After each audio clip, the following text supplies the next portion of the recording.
नमस्कार मित्रों, school booster channel पर आपका स्वागत है। यूपी करंट अफेयर्स की वीडियो में स्वागत है।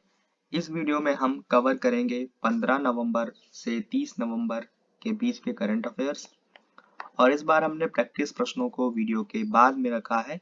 तो देखते हैं पहली न्यूज। लखनऊ की टेढ़ी पुलिया चौराहा हुआ खालसा चौक, सीएम योगी ने किया लोकार्पण। तो इस तरह का क्वेश्चन पिछले बार जूनियर असिस्टेंट में एक रोड से संबंधित पूछा गया था, इसीलिए हमने इस करंट अफेयर्स की न्यूज को शामिल किया है। लखनऊ स्थित टेढ़ी पुलिया चौराहा का नाम बदलकर खालसा चौक हो गया है।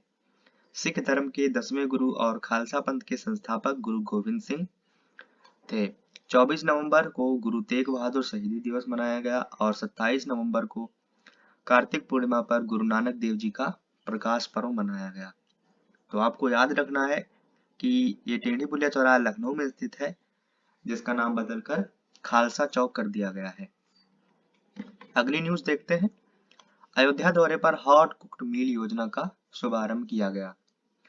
उत्तर प्रदेश के 35 जिलों के 3401 आंगनबाड़ी केंद्रों पर पका पकाया भोजन दिया जाएगा। इस योजना में 3 से 6 वर्ष के बच्चे पंजीकृत होंगे। कुछ वर्ष पहले इस योजना को बंद कर दिया गया था, यानी ये योजना नई नहीं है बल्कि पुरानी योजना है और इसका पुनः आरंभ सीएम योगी द्वारा किया गया है। ठीक है, अगली न्यूज देखते हैं। उत्तर प्रदेश ने अंतर्देशीय मछली पालन मैदानी क्षेत्र में पहला स्थान प्राप्त किया है।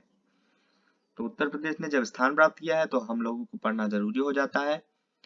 तो विश्व मत्स्य पालन दिवस के अवसर पर मत्स्य पालन, पशुपालन और डेयरी मंत्रालय की ओर से प्रदेशों की रेटिंग जारी की गई है, जिसमें उत्तर प्रदेश को मछली पालन में पहला स्थान प्रदान किया गया है। उत्तर प्रदेश को यह अवार्ड अहमदाबाद में विश्व मत्स्य पालन दिवस के अवसर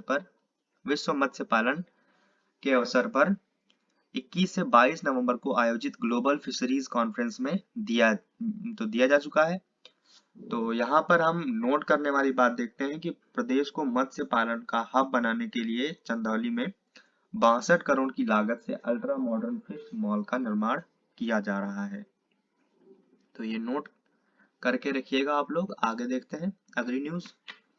काशी में देव दीपावली और मथुरा में ब्रज रज उत्सव का आयोजन किया गया। 27 नवंबर को देव दीपावली का आयोजन काशी में किया गया। इस अवसर पर 11 लाख से अधिक दीप जलाए गए और इससे पहले 14 से 27 नवंबर के मध्य मथुरा में ब्रज रज उत्सव का आयोजन किया गया।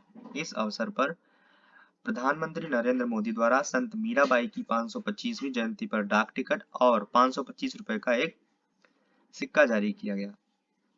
तो आपको याद रखना है कि मीराबाई जी की इस 525वीं जयंती पर डाक टिकट जारी किया गया है और 525 रुपए का एक सिक्का जारी किया गया है। देव दीपावली काशी से संबंधित है और मथुरा में ब्रज रज उत्सव का आयोजन किया जाता है। अगली न्यूज। योगी सरकार ने घोषित किया मांस रहित दिवस। सरकार का नया आदेश आया है, जिसमें कहा गया है कि 25 नवंबर मांस रहित दिवस घोषित किया जाएगा।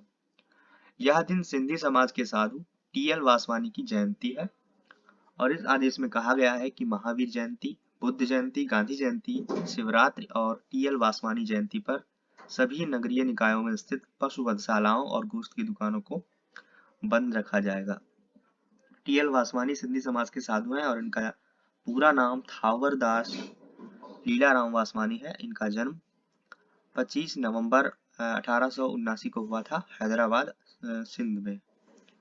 यहाँ पर थोड़ा डाउट वाली बात है, हैदराबाद और सिंध लिखा है, तो आप चेक कर लीजिएगा। और इनकी मृत्यु 16 जनवरी 1966 को 86 साल की उम्र में पुणे में हुई थी।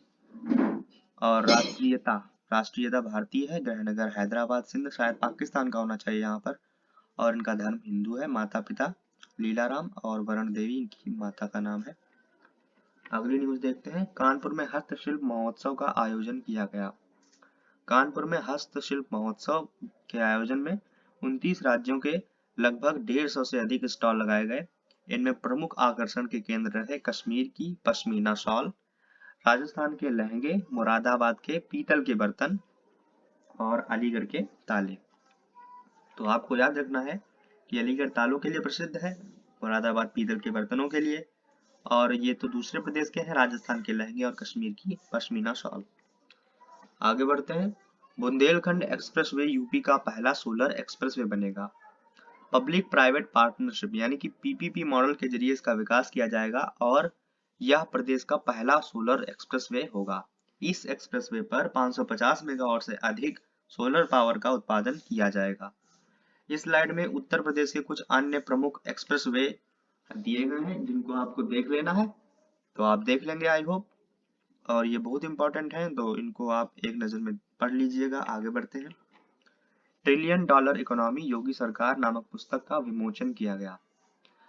ट्रिलियन डॉलर इकोनॉमी योगी सरकार, यह पुस्तक लिखी गई है लेखक शीलवंत सिंह द्वारा और इस पुस्तक का हाल ही में विमोचन किया गया है वित्त मंत्री सुरेश खन्ना जी के द्वारा। तो आपको पुस्तक का नाम याद रखना है और लेखक का नाम याद रखना है, और पुस्तक का नाम है ट्रिलियन डॉलर इकोनॉमी और लेखक है शीलवंत सिंह। इस तरह का कवर पेज है पुस्तक का, देख लीजिए। आगे बढ़ते हैं। सरकार सोनभद्र में अनपरा ई नामक नया प्लांट शुरू करेगी। उत्तर प्रदेश राज्य विद्युत उत्पादन निगम लिमिटेड ने अनपरा ई सोनभद्र में नए विद्युत प्लांट की स्थापना को मंजूरी प्रदान की है। यह प्रोजेक्ट मेजा उत्पादन निगम लिमिटेड द्वारा स्थापित किया जाएगा और इसकी क्षमता होगी 1600 मेगावाट। तो आपको याद रखना है लिमिटेड का नाम यानी मेजा उत्पादन निगम लिमिटेड और अनपरा ई सोनभद्र। आगे बढ़ते हैं। उत्तर प्रदेश सरकार का अनुपूरक बजट पेश किया गया। वित्त वर्ष 2023-24 के लिए सरकार का अनुपूरक बजट यानी सप्लीमेंट्री बजट पेश किया गया। इसकी राशि रही है 28,760.67 करोड़। इस अनुपूरक बजट के कुछ प्रमुख बिंदु जिन पर आपको ध्यान देने की जरूरत है, ये बिंदु है विश्वकर्मा श्रम सम्मान योजना जिसके लिए 2000 करोड़ रुपए का आवंटन किया गया है। पीएम मित्र योजना के अंतर्गत लखनऊ हरदोई क्षेत्र में पीएम मेगा एकीकृत वस्त्र क्षेत्र एवं परिधान पार्क की स्थापना होगी। इसके लिए 510 करोड़ रुपए का आवंटन किया गया है। और अगली है उत्तर प्रदेश डेटा सेंटर नीति जिसके अंतर्गत 100 करोड़ रुपए का आवंटन किया गया है।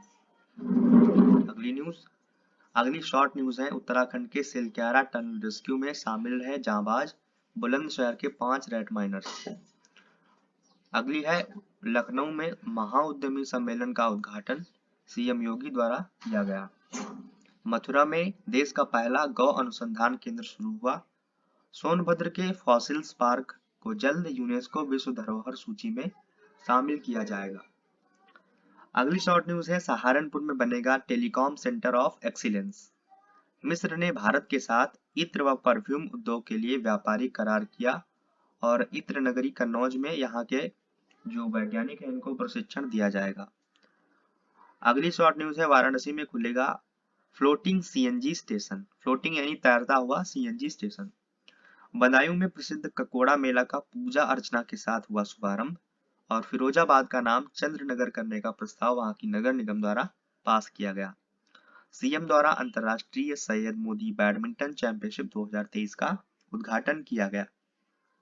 तो ये थे कुछ शॉर्ट न्यूज उत्तर प्रदेश से संबंधित। आगे बढ़ते हैं और यहाँ से शुरू करते हैं हम प्रैक्टिस क्वेश्चंस। तो पहला प्रश्न है निम्न में से कौन सा सही सुमेलित नहीं है।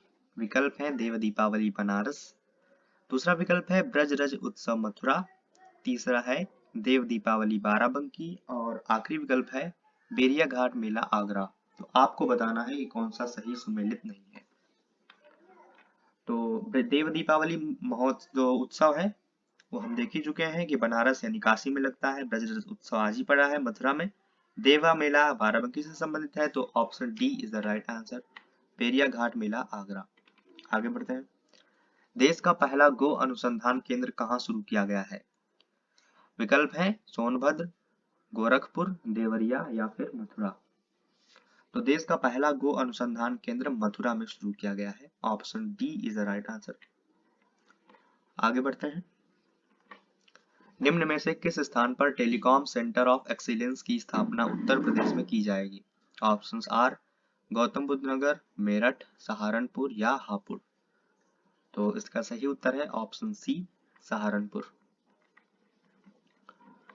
नेक्स्ट क्वेश्चन, हाल ही में लखनऊ के किस चौराहा का नाम बदलकर खालसा चौक कर दिया गया है। ऑप्शंस आर हजरतगंज चौराहा, ऑप्शन बी कामता चौराहा, ऑप्शन सी टेढ़ी पुलिया चौराहा या ऑप्शन डी दुबग्गा चौराहा। तो इस प्रश्न का सही उत्तर ऑप्शन सी हो जाएगा, टेढ़ी पुलिया चौराहा। अगली क्वेश्चन देखते हैं। उत्तर प्रदेश सरकार ने डैश की जयंती पर प्रदेश में मांस रहित दिवस रखने का आदेश जारी किया है। तो इनके विकल्प हैं गुरु तेग बहादुर, बी गुरु गोरखनाथ, सी टी.एल. वासवानी या डी इनमें से कोई नहीं। तो अभी हमने न्यूज में पढ़ा है कि टी.एल. वासवानी जो कि सिंधी समाज के एक साधु हैं, इनकी जयंती पर प्रदेश में मांस रहित दिवस रखने का आदेश सरकार द्वारा जारी किया गया है। अगला क्वेश्चन है, हाल ही में विमोचित पुस्तक $1 ट्रिलियन इकोनॉमी योगी सरकार के लेखक कौन है? तो इनके विकल्प दिए हैं योगी आदित्यनाथ, सुरेश खन्ना, शीलवंत सिंह या फिर डी सूर्य प्रताप शाही। तो इसका सही उत्तर है ऑप्शन सी शीलवंत सिंह।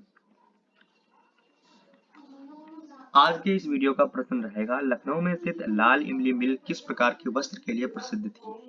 यह एक प्रीवियस ईयर क्वेश्चन है जो जूनियर असिस्टेंट 2023 की परीक्षा में पूछा गया है और इनके विकल्प हैं रेयॉन, कॉटन, वुलन या बनारसी सिल्क। तो आपको इस प्रश्न का उत्तर बताना है कमेंट सेक्शन में। वीडियो अच्छी लगी हो तो लाइक कीजिएगा और इस चैनल को सब्सक्राइब जरूर कर लीजिएगा। अधिक जानकारी के लिए हमारे टेलीग्राम चैनल को ज्वाइन कर लें, वहां से क्विज प्रैक्टिस कर सकते हैं। Thank you for watching. Please subscribe the channel also.